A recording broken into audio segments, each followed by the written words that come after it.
Did you know that the University of the West Indies campus was once home to a World War II refugee camp? Or that one of Jamaica's largest markets was built on an ancient slave cemetery?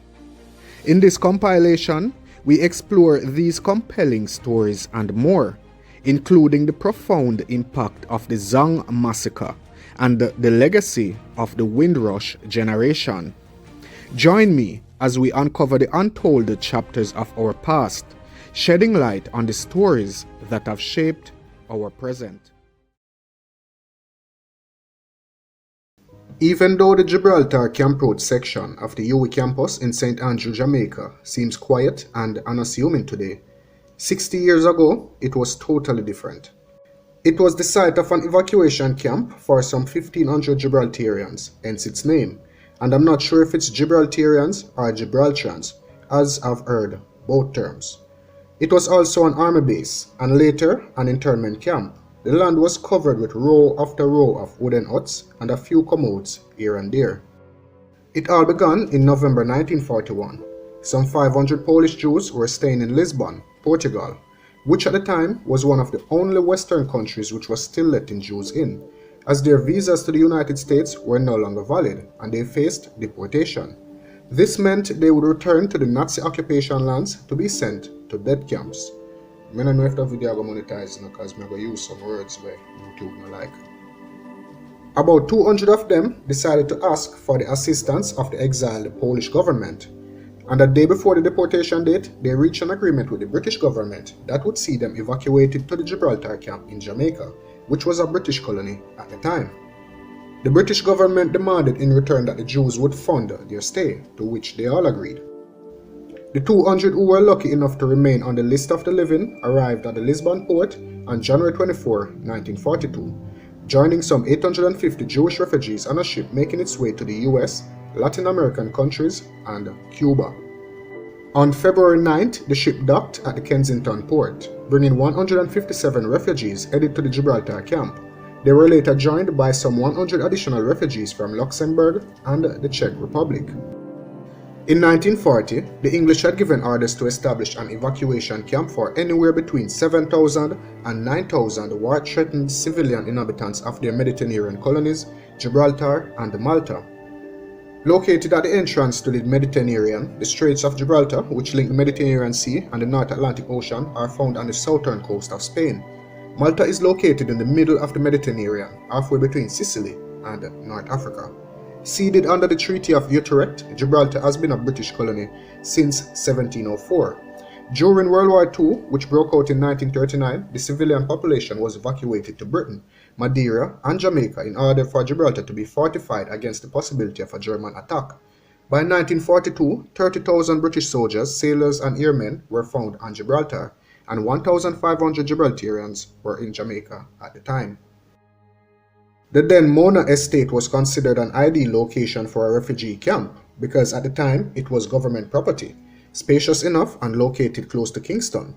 The Public Works Department spent £375,000 clearing the site, putting in roads, constructing barracks, stores and offices, as well as a police station, a hospital, and the cottages for senior staff and the Roman Catholic nuns and the priests who would monitor the refugees.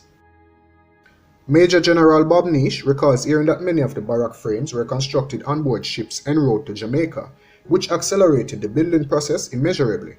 The wooden barracks is situated in long rows, numbered 1 to 112, each 150 feet long, 25 feet wide with a 7-foot veranda. Upon completion, the camp's 252 acres was enclosed by a wire fence. Water, electricity, and a telephone service were also provided. Clippings from the Gleaner in 1940 recorded the arrival of refugees.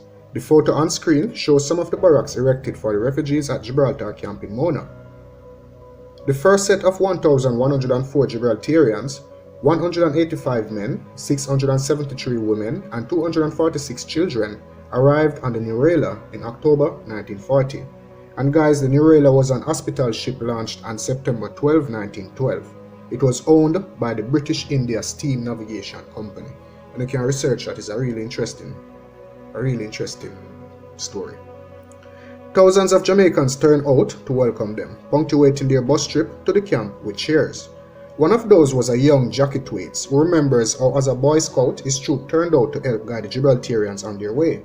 A second group of 393, which was the last set of Gibraltarians to be evacuated, arrived in November. By that point, all men over 45 and all women regardless of age, were ordered to leave Gibraltar. The Maltese never came in large numbers. A Maltese delegation that visited the island was said not to have liked it, and they did not wish their families to be placed under the rule of black and colored people. You want to tell me what you think about that in the comment section down below. The Gibraltarians had plenty of room. They were living in a camp meant for 7,000. After much discussion, some of the extra space was used by Jewish European refugees following special appeals to the British Empire. 153 arrived in 1942 and 107 more came later. The number of Gibraltarians grew during their stay in Jamaica, as over 100 Gibraltarian babies were born in the camp. Good times. Peter Macaulay, a mess officer with the West Indian Regiment stationed at Gibraltar camp at the time, recalls that residents would come and go between 8 a.m. and 10 p.m. once they logged in and out. Soldiers could leave at 11:59 and a pass was issued for the time they were to be back. Jamaicans entering the camp without passes could however be fined. The camp was first run by an English commander, Major Henry Sims, whose residence is one of the few buildings from that era still standing. It remains on Gibraltar Camp Road near the Papine entrance and currently houses the offices of the University of the West Indies Development Foundation. A Jewish refugee, Miriam Stanton, who came to Gibraltar. Guys, I'm not sure if you all can hear the rain, but the rain kind of come down. A Jewish refugee, Miriam Stanton, who came to Gibraltar camp as a young girl, she said, "It was a bustling and lively little town. They had, along with the Dutch refugees, over 3,000 people living in refugee section of Gibraltar camp, and about 1,000 employees working there. They were completely self-sufficient. They had schools, a hospital, shops, offices, a police station, even a lockup. There was always something happening. Concerts, weddings, fights, scandals, and unfortunately, funerals as well. They had beautiful gardens and everyone tended his own little patch." She goes on to note that there were churches and a room to be used as a synagogue, as well as a kosher kitchen. Each room had an army cot, chair, and a table. Those refugees who had a trade were allowed to work within the camp, which translated into payment for the hairdresser, barber, shoemaker, tailor, and others. Books, newspapers, and radios were available. There was never a shortage of food. End quote. Yet, some Jewish refugees have sad memories of the camp, referring to a lack of interest among the local Jewish community despite the fact that certain individuals within the community did extend a welcome. This lack of interest may be as a result of the fact that the refugees were Ashkenazi Jews who did not speak English and the Jamaican Jews were Sephardic. In late 1943, a section of Gibraltar camp near today's Mona Rehabilitation Center was run by the military as a family internment center for Italians and the Germans, previously housed at Oak Park Camp for the men and Hanover Street for the women and children. And guys, an internment camp is a prison camp for the confinement of prisoners of war, enemy aliens or political prisoners. And a concentration camp is for civilian citizens, especially those with ties to an enemy during wartime, as the camps established by United States government when Pearl Harbor did get attacked. These internees mainly came from the British West Africa. They had been working there as tradesmen when the war broke out, and they were shipped to Sierra Leone, the Gold Coast, and Nigeria, later Jamaica. Yui Zitzo, I'm going to put the spelling of this name on screen because I'm not sure how to pronounce this. A German from Cameroon, British West Africa, remembers that his family was one of the last set of internees to leave Gibraltar camp. Although 7 years old when he left Jamaica, Zitzo remembers there were probably about 60 families in the camp, mostly professional Germans and Italians, construction workers and missionaries, who had been interned in British West Africa during the war. The families were housed in 8 barracks, and there was also a dining hall, school, and staff quarters. Zitzo's father raised rabbits in their yard and built a community oven, baking bread and cakes. There was a sports field and each month movies were shown. Plays and concerts were staged every now and then, and the children were taken on field trips. By the end of 1943, Gibraltar camp employed 186 local staff and 446 evacuee staff. There were 1,530 Gibraltarians as well as some Spanish evacuees, Polish and Dutch refugees, and a few Finnish internees. When the war was over, Zitzo recalls that most internees returned to Germany and Italy, although some married Jamaicans and stayed. As for Zitzo, he moved with his family to the Dominican Republic where his father worked at a chocolate factory and eventually to the United States. At the end of the war in 1944, the Gibraltarians, by then numbering close to 2,000, are said to have left on one big ship. Those who had married Jamaicans simply took their wives with them. Jamaican historian Art Lenitia recalls that when the time of departure came, Gibraltarian women paid their last visit to the Papine market, where they received many hugs from the Jamaicans who were sad to see them go. Upon their safe return, the governor of Gibraltar sent a letter thanking the Jamaican people, noting that the Gibraltarians remembered that Jamaica gave them sanctuary and made them welcome. Many of the Jewish refugees left for Cuba and other destinations, although some moved to the nunnery until they could find permanent homes. Following the end of the war, the colonial office closed down the camp, and a part of it was used as an ex-servicemen's training school until 1947, when the camp buildings and some 650 acres of the combined Papine and Mona estates were handed over to form the new University College of the West Indies. Some of the old Gibraltar camp buildings have been converted, such as the present personnel office, which was once a part of Gibraltar camp dining room. Others, such as the aforementioned commandant and deputy commandant bungalows, the camp recreation hall, turned campus drama theatres, and the old library remain fairly intact. The commodes and cisterns found in a few locations on campus are further reminders of a somewhat forgotten era in Jamaica's history. The Mona Rehabilitation Center, located near to the University of the West Indies and the Gibraltar Camp Bell, used to signal meals and gatherings and are now a part of UWI's new sculpture park and are also reminders of a bygone age. Did you know that there's a hidden African cemetery beneath one of Jamaica's largest markets? In this video, you will learn all about that and much more. However, if you are superstitious, you might want to sit this one out, because it might make your stock go a market.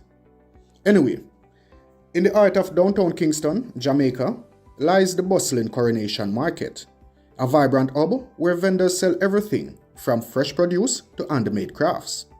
But beneath this lively market lies a hidden history that many are unaware of, an old colonial African cemetery. Unearthing the history. The story begins with the tragic history of enslaved Africans who were brought to Jamaica during the transatlantic slave trade, which spanned from the 16th to the 19th centuries. Many of those buried beneath what is now Coronation Market were individuals brought to the island to be sold as slaves. However, these individuals were rejected by potential buyers, deemed unfit or undesirable for labor. Instead of being returned or given a chance at life, they faced a grim fate. These slaves that were refused were brutally unalived and buried in a makeshift cemetery, their lives cut short and their stories buried along with them. A place of offerings and rituals. In many African cultures, it is customary to leave food and create altars at gravesites to appease the spirits of ancestors. This practice, deeply rooted in the spiritual traditions of many African societies, serves to honor and provide for those who have passed on, connecting the living with the spiritual world. These offerings were meant to ensure that the spirits of the deceased were at peace and could continue to protect and guide the living. After the historic earthquake in 1692, which destroyed Port Royal, Kingston started to be populated. The cemetery remained hidden beneath the surface of the growing city. These traditions found their way into the everyday life of a few residents of Kingston. The act of leaving food for the spirits transformed subtly into a part of local culture, blending with the evolving practices of the community. From sacred grounds to market stalls. Over the years, the land that once served as a burial ground began to transform. Initially, people continued to leave offerings for the dead, maintaining a connection to their ancestors through food and rituals. Gradually, These offerings evolved into small-scale trading. By the early 19th century, what began as a spiritual practice became an economic one, as people started to sell food and goods on this land. This transformation marked the beginning of what is now known as the Coronation Market. The Coronation Market was constructed formally during 1936 by then Mayor of Kingston, the Right Honourable Hubert A. L. Simpson. When Queen Victoria was crowned in June 1938, the market, then known as Grassyard, was formally renamed the Coronation Market to commemorate the occasion. The market was established to provide a centralized location for vendors to sell their goods and for residents to purchase fresh produce and other necessities. It was a strategic move to organize and boost the local economy, and it quickly became a vital part of Kingston's commercial landscape. Today, Coronation Market stands as the largest market in the Caribbean, teeming with life and activity. Vendors and shoppers navigate through a maze of stalls, where fresh produce sits alongside items that are past their prime. The presence of rotten food and overripe fruits may seem like mere waste, but it echoes the age-old practice of leaving offerings, symbolizing a continuous ritual in the art of Kingston. Walking through the market, one can sense the vibrancy and energy of the place. The sounds of haggling, the sights of colorful produce, and the smells of fresh and decaying food combine to create an atmosphere that is both chaotic but captivating. This market, in many ways, represents a living, breathing ritual, where the past and present intermingle in a unique dance of life and death, commerce and tradition. Coronation Market has grown from its humble beginnings into the cornerstone of the Jamaican economy. It plays a crucial role in the community, providing livelihoods for many and access to fresh food for countless others. Its significance extends beyond commerce, representing a blend of historical resilience and cultural tradition. As you walk through the vibrant aisles of Coronation Market, take a moment to reflect on the hidden history beneath your feet. This market is more than just a place of trade.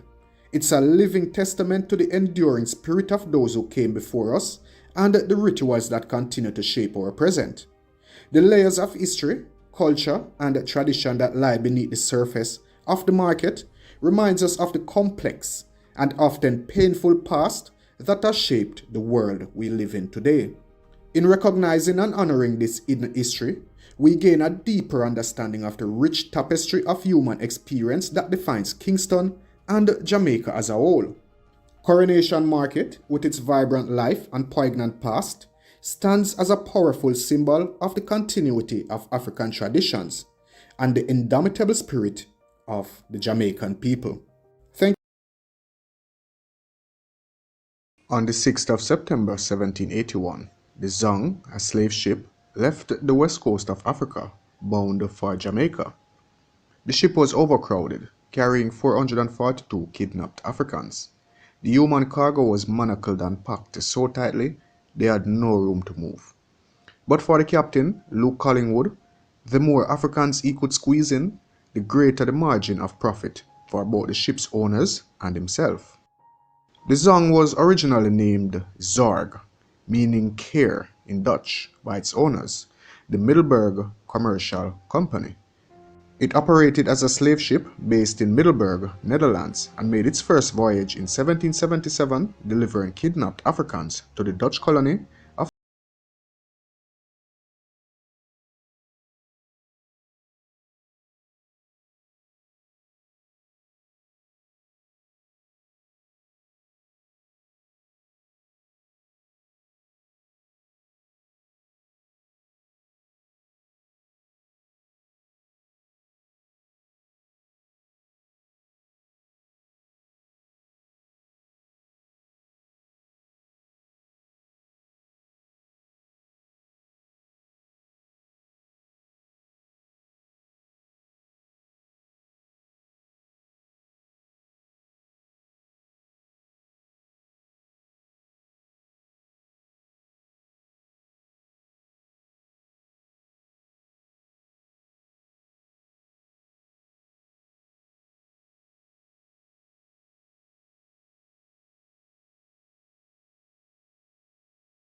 Turner's The Slave Ship painting came to light when an insurance company citing insurance fraud refused to cover the losses of cargo. The resulting court cases, Gregson versus Gilbert, brought the depravity of the slave trade to the public consciousness and spurred on the abolition movement in Britain. The Windrush Generation refers to the thousands of Caribbean individuals who migrated to the United Kingdom between 1948 and 1971, seeking better lives and opportunities. This wave of migration began with the arrival of the HMT Empire Windrush at Tilbury Docks, Essex, on June 22, 1948. But to fully grasp the significance of the Windrush Generation, we must delve into the causes, experiences, and long-term impacts of this migration, along with the scandal that betrayed these British citizens. Like the video and let's proceed. Ladies and gentlemen, the men and women who stepped off the Empire Windrush at Tilbury in June 1948, just a few months before I was born, had left behind all that was familiar to them in order to strive for opportunity in a land they barely knew. Many of them had served with distinction in the British Armed Forces during... What caused the Windrush migration?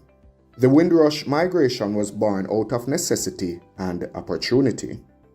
After the devastation of World War II, Britain faced severe labor shortages and economic collapse. The British government, in a desperate bid to rebuild the nation, turned to its colonies for help. The 1948 British Nationality Act extended citizenship and the right to work in the UK to people from the Commonwealth, including the Caribbean. This act was not an act of benevolence. It was a calculated move to exploit cheap labor from the colonies. The people from the Caribbean who responded to this call were promised new lives, opportunities, and the chance to contribute to the mother country. They left behind their homes, families, and the familiar warmth of their islands, driven by the hope of a brighter future. The arrival and early experiences. When the HMT Empire Windrush docked at Tilbury, it carried 492 passengers from Jamaica, Trinidad, and other Caribbean islands. This, however, was just the beginning. Over the next 2 decades, thousands more followed. There were nurses, engineers, teachers, and laborers ready to rebuild a war-torn Britain. But what greeted them was far from the welcoming embrace they were promised. Instead, they encountered rampant racism and hostility. Despite arriving as British citizens, they were seen as outsiders and faced blatant discrimination in housing, employment, and daily life. Many arrived without proper documentation, as they were not required to have passports or visas at the time, making their future in the UK perilously uncertain. In 1954, about 10,000 West Indians came to Britain. In 1955, it is believed another 15,000 will make the long journey. Already their coming has caused a national controversy, but one point must always be borne in mind.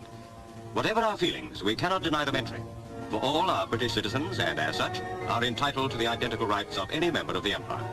The impact of the Windrush Generation.